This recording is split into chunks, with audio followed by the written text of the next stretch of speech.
And now comes the play within the play scene. Shakespeare takes this opportunity to lecture actors on how to act and how not to act.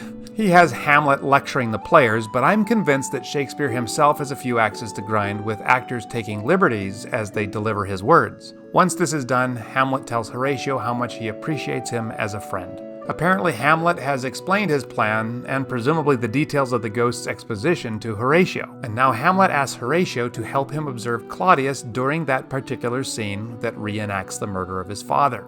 Hamlet then takes a roundabout route to his seat. He exchanges convoluted words, barbed, mocking, impatient, dismissive, and sexual, with Claudius, Polonius, Rosencrantz and Guildenstern, Gertrude, and last of all, Ophelia. Then comes the dumb show.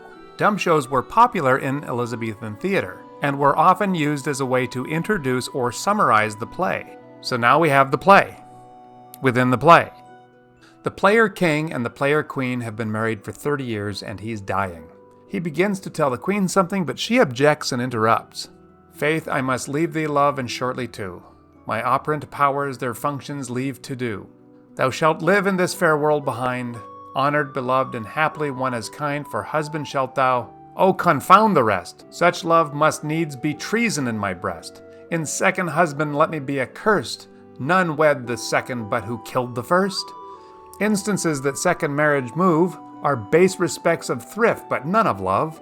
A second time I kill my husband dead, when second husband kisses me in bed." The dying king was about to talk about the queen's future husband once he's gone, and she shuts him down. She insists that she will never marry again once he's dead. She's adamant. You can see now why Hamlet chose this play to be performed before the king and the queen. The king counters her arguments, saying that she'll see things differently once he's out of the picture. "But orderly to an end where I begun. Our wills and fates do so contrary run, that our devices still are overthrown. Our thoughts are ours, their ends none of our own. So think thou wilt no second husband wed, but die thy thoughts when thy first lord is dead." Back when I was younger and marking literature exams, an old veteran named Edna said that this passage from the player king held the essential thematic statement of the whole play, of Hamlet. What do you think? Sort of right in the middle of the play, Hamlet asks his mother, "Madam, how do you like this play?" To which Gertrude responds with another oft-quoted line, "The lady protests too much, methinks." Then we come to the part of the play when the actors include some lines that Hamlet has written, and they act out a scene very like the murder of the king, Hamlet's father. "Thoughts black, hands apt, drugs fit, and time agreeing. Confederate season, else no creature seeing, thou mixture rank of midnight weeds collected, with Hecate's band thrice blasted, thrice infected, thy natural magic and dire property on wholesome life usurp immediately." When the actor-murderer pours the poison into the sleeper's ear, the king stands up. Then the king says, "Give me some light, away."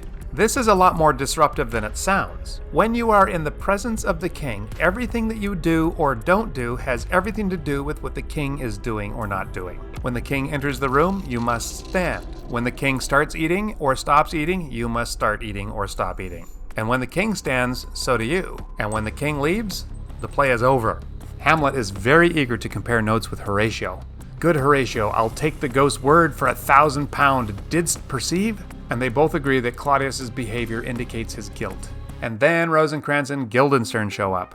They report to Hamlet that the king is very upset. Hamlet does that thing with them where they say something and then he takes it in an entirely different way than what they intended, mixed with a little bit of crazy. It's really funny. He's mocking them the whole time. They tell Hamlet that his mother wants to see him right away in her room. Hamlet has one more thing to say to these guys. "Oh, the recorders! Let me see one. To withdraw with you. Why do you go about to recover the wind of me, as if you would drive me into a toil? Oh, my lord, if my duty be too bold, my love is too unmannerly. I do not well understand that. Will you play upon this pipe?" "My lord, I cannot." "I pray you." "Believe me, I cannot." "I do beseech you." "I know no touch of it, my lord." "'Tis as easy as lying. Govern these ventages with your lingers and thumb. Give it breath with your mouth, and it will discourse most eloquent music. Look you, these are the stops. But these cannot I command to any utterance of harmony. I have not the skill." Hamlet keeps pressing Guildenstern to play some music for him on the recorder. Guildenstern keeps insisting that he doesn't know how to play the recorder. This has been an object lesson, and Hamlet now hits him with the conclusion. Why, look you now how unworthy a thing you make of me. You would play upon me, you would seem to know my stops, you would pluck out the heart of my mystery, you would sound me from my lowest note to the top of my compass, and yet there is much music, excellent voice in this little organ, yet cannot you make it speak. Splud, do you think I am easier to be played upon than a pipe? Call me what instrument you will, though you can fret me, yet you cannot play upon me. In a nutshell, Rosencrantz and Guildenstern are acting as if they can play and manipulate Hamlet as if he were a simple thing. Before he goes and sees his mother, Hamlet delivers this short and famous speech. "'Tis now the very witching time of night, when churchyards yawn and hell itself breathes out contagion to this world. Now I could drink hot blood, and do such bitter business as the day would quake to look on. Soft now to my mother, O heart, lose not thy nature. Let not ever the soul of Nero enter this firm bosom. Let me be cruel, not unnatural. I will speak daggers to her, but use none. My tongue and soul in this be hypocrites. How in my words soever she be shent to give them seals, never my soul consent."